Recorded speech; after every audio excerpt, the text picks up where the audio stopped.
Now this is old.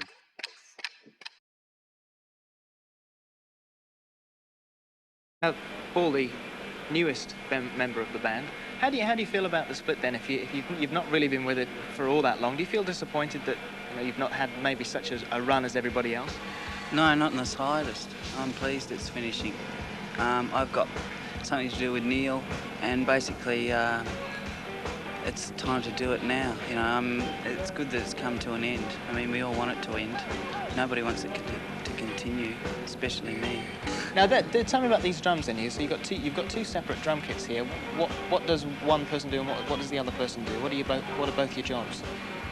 Well, if you want to sort of delineate, he's the drummer and I'm the percussionist. Percussionist, right. Basically, it means that Paul plays with his feet and I just sway around.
Knees up, yeah.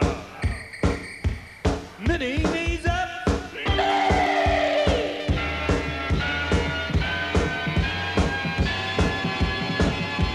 Hey, Paul!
folks came down from just outside of Kaitaia where they live, and I realised that'll be the last time that I'll see them. I see them once every year regularly. And I've always sort of got that to look forward to, and I've also got that to look forward to with every town we go to in New Zealand as well. And it's a strange feeling when I realise that there's a chance that I'll never go to New Plymouth again. When you go on tour, you tend to forget about the breakup, and it sort of hits you when you get to the major cities. It sort of surrounds you again, and people come at you and talk about it. I mean, like, me and Nigel, like, Nigel's English, and I'm Australian, and everyone else is New Zealanders, so when they come back here, it's like, everything's great, because it's New Zealand, you know, and everything's, you know, it's sickeningly patriotic. No, it's been great. It's, in a lot of ways, the tour's been a very low-pressure tour, because we're really not concerned about next year's career or anything. We're just going out and enjoying what we do, well, I think we do the best, and that's playing and entertaining on stage. Certain audiences perhaps make you more aware of the fact that it's the last time, you know, the emotion, sort of people crying and that. We're so used to it now, it seems like this tour's been endless, so it's a bit hard to say, comparing it to other tours. I've sort of forgotten. Always, you know, always for the audience. You know, there's no two ways about it, you know. Unless, of course, you're in a real bad mood and you're being a real sort of, you know, whacker, then you tend to sort of, you know, become, you know, or do it all for yourself or something, you know. Gee, Hetty, how's the watermelon? Good. I think I'll go and get some. Okay. I'm getting some. Wow. And fantastic. Life on the road, eh?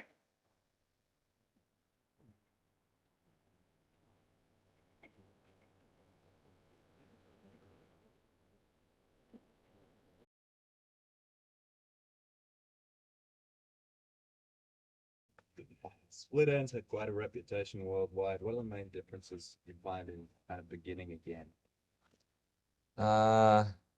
Well, the main differences are that it's a smaller band and we can all fit in one car. Apart from that, it's a smaller band, so it's also easier to sort of maintain a degree of sanity about the whole thing. There's less people to consult. Easier to dominate proceedings, isn't it, Neil? Well, that's one way of looking at it. There was a heading in an article in an Australian magazine recently, which pretty much summed up my impression of the band so far, and the difference between this band and the last band. And the heading was "Two Dorks and a Dictator," and I think that pretty much. What do you think?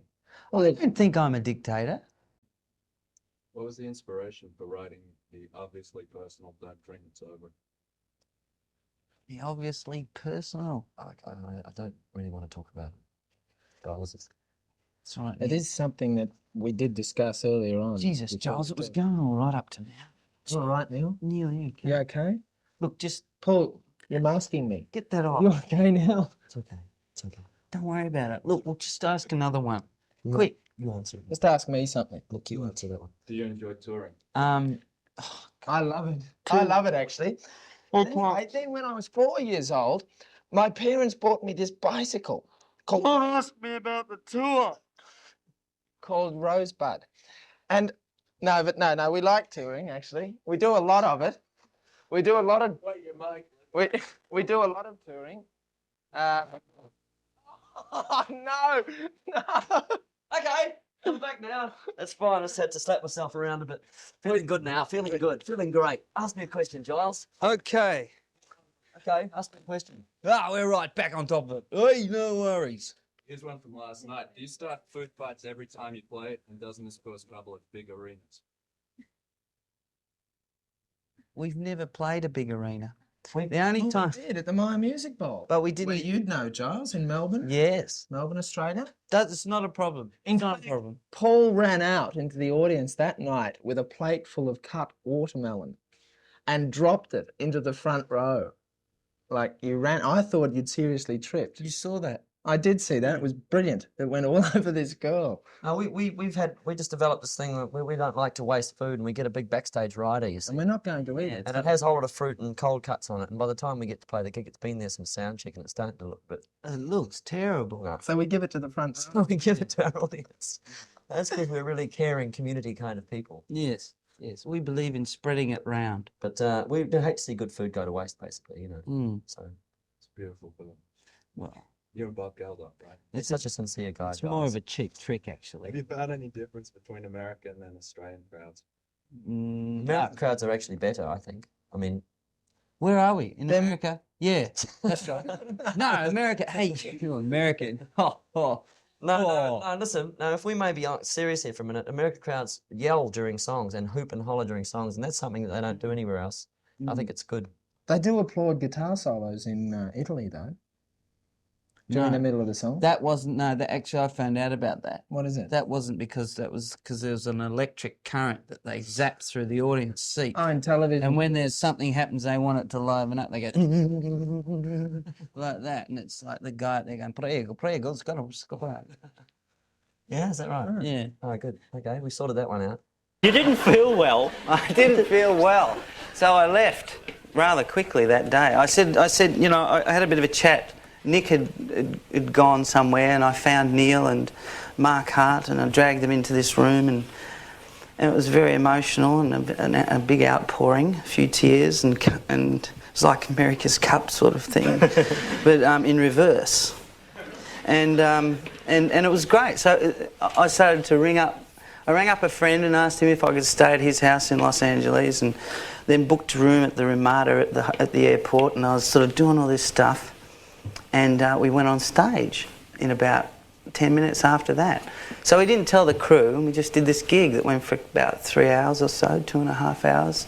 Next week it'll be about 4 hours, and then next week it'll be 6 hours. And as I get older, that gig will get longer. Yes. This story will get bigger. Charlie Grancher, the 2-week-long gig. Yeah, but anyway, so I just, you know, sort of left. And after the gig, it was rather...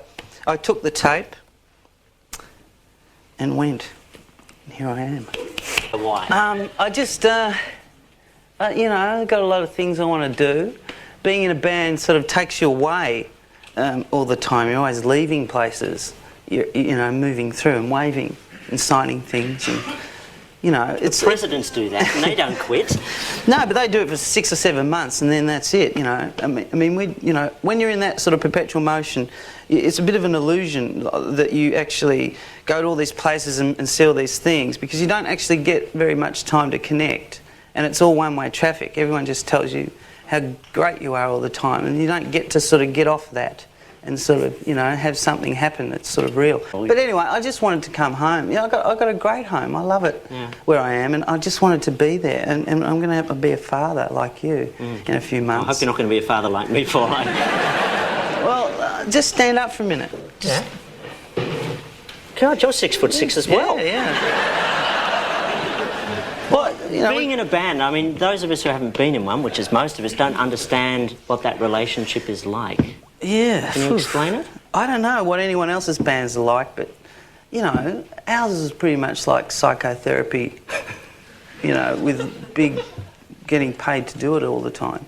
It was weird. I mean, it was a beautiful thing. I like those, you know, times that we had, and they're great memories and stuff, but, you know, you actually get kind of married, and it's unusual. And for a split second, everyone gets what they want.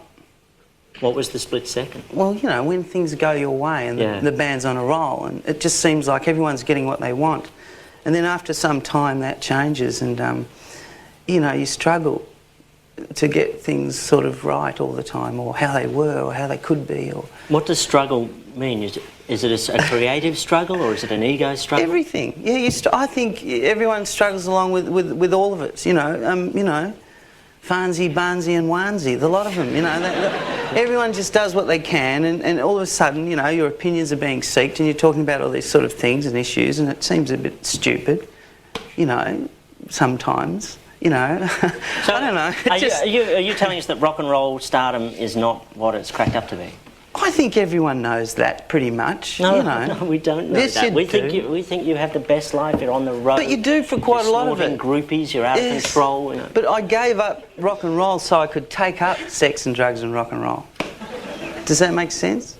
It does, in a tragic kind of way. It said in the press release that you felt you'd been drifting apart from Neil and Nick. Yeah, a bit. Yeah, and it was a great thing that we had. So to see it sort of getting to the point where they would go and sort of do these promotional tours and grinding sort of promotional soirees into the world of TV hell, Andrew, and all what comes with it, Andrew. And as you only know too well. What do you mean, Paul? all that stuff out there. Ah, where did they come from? Ah!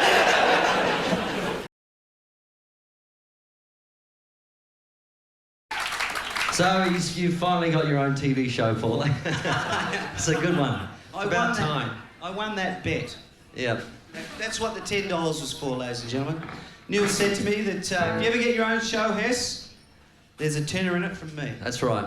And the only thing, the thing is though, that we used to do all these TV shows in the past, and they all seem really very stiff and very formal. Oh. And you'd spend the day rehearsing, and they were cold TV studios, and everything was a slave to the technique. It was all the cameras. There was nothing. No one really cared if the performance was any good. Right. We always talked about this mythical TV show, and I got here this afternoon for soundcheck, and no one knew what the fuck was going on. And I thought, he's done it. He's done exactly what we were talking about.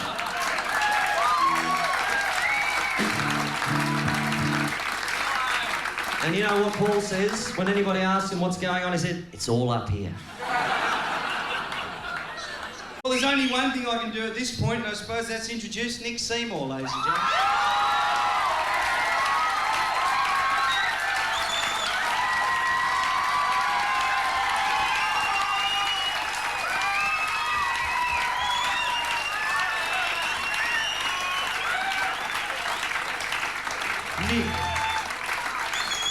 Now, Neil and Nick, darlings, before we start, just a general apology for leaving you guys in Atlanta. Just a general apology there, just to set up straight. That's all right, because we're off now. Hang on. Jeez. It's a bit edgy all of a sudden, isn't it? I thought I finally met me match. Now look, questions from the good people to you guys. I'll read them, and if I feel like, you know, there's something I should answer, I'll jump in. Well, it's not like you, Paul. He's having a go, Nick. He's having a go. Oh, look, here's a spicy one. What the fuck went wrong?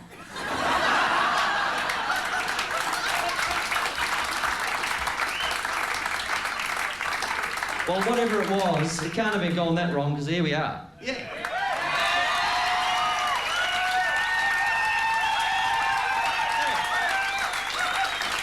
Oh, envy us. Mind you, there's big performance fees. Yeah, well, I didn't get around to that, did I? No. We'll talk about that later. It's $10 here. Okay, Don't forget, it's not worth anything, Paul. Here's a good one. The worst on tour fight, violence. Neil? Does that mean Neil? Well, Milan, you and Neil. Well, there was an incident in Milan. Every time we went to Milan, we always had a fight, Paul and I. I don't know, it was fated. We never were big in Italy. Endlessly frustrated by it, because it's got the best food and the best wine. We wanted to be big there. But we went to Milan and we did a really crappy little gig. There was only about 50 or 60 people there, and it had been a really bastard of a day for the crew. Difficult setup, you know. We turned up, we were all petulant and sort of pop starry and said, oh, what's this? It's no people and the stage is too small. Went on stage and I was trying to talk to the audience and Paul was tuning his drum. And by then we'd had a bit of a spat on stage, but it was a private one at this point. And I was trying to talk and Paul was making a big noise, so I got really pissed off and went over and smashed my guitar on top of his snare drum. And said, there, does that sound right, Paul? And anyway, there was a dark cloud, instantly descended. The audience went, ooh, and they got scared, you know, in their Italian way. Had no idea what we were talking about. But violence is universal. And we went off stage and you know, and fuming, and I stormed off, about to go back to the hotel, and as I was going through the door, Paul pushed me. And it was a little fly screen kind of door, and outside there was a little gathering of fans waiting to say hello. And they'd been waiting all their lives for us to come to Italy, and Paul pushed me through the door and I landed at their feet in a heap. And as he pushed me, he said, come here! It's impossible. That sums it up. And that was probably our worst moment of violence, actually. It was. The most adventurous thing you've ever done with a microphone? Ah! I can answer that. That would be Los Angeles Paul. Paul, picture this. Christmas '88, Paul in a red Santa suit on stage at the Wilton Theatre in Los Angeles to a cocktail accompaniment by myself, I think. Disrobed his Santa suit to absolutely nothing but a pair of cross trainers and addressed the audience in a very calm fashion and then turned his back to the audience with the microphone, struck the microphone with his penis, which is the first known recorded penis, I think, in the rock and roll history. Something along the lines of it was a mystery sound. I was saying, guess the sound.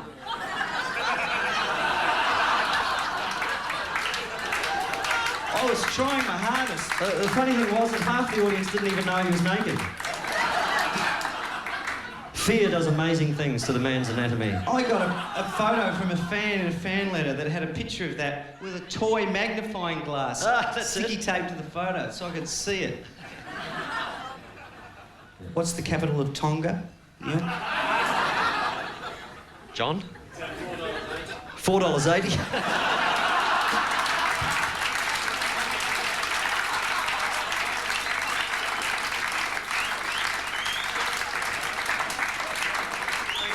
Thanks. I think that's just about done it. Let's move on. You know, like the day that you left, I was describing this before, and I don't know if this is the venue for this discussion, but it might as well. We're all adults. Let's have it out now. This is like a therapy session after all. And but I've never seen anybody look more unhappy in my life than that day, and I was relieved that you said you wanted to leave because I thought I thought.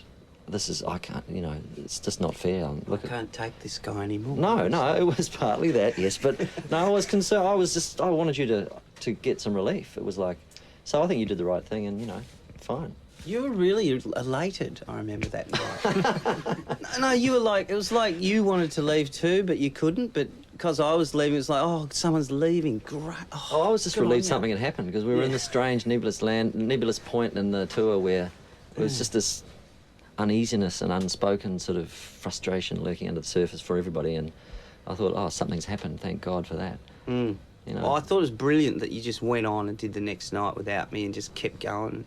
I was a bit, you know, disappointed that you could do that. But just want to say now, officially, I was very proud of you guys. I sort of got to watch you, or watch the band after leaving it. It was really Did you see weird. us play? No, I just saw Telly stuff and a few tapes and got the singles and I had to buy them. No one was sending them to me from the office, but, you know, I just went out and bought them myself.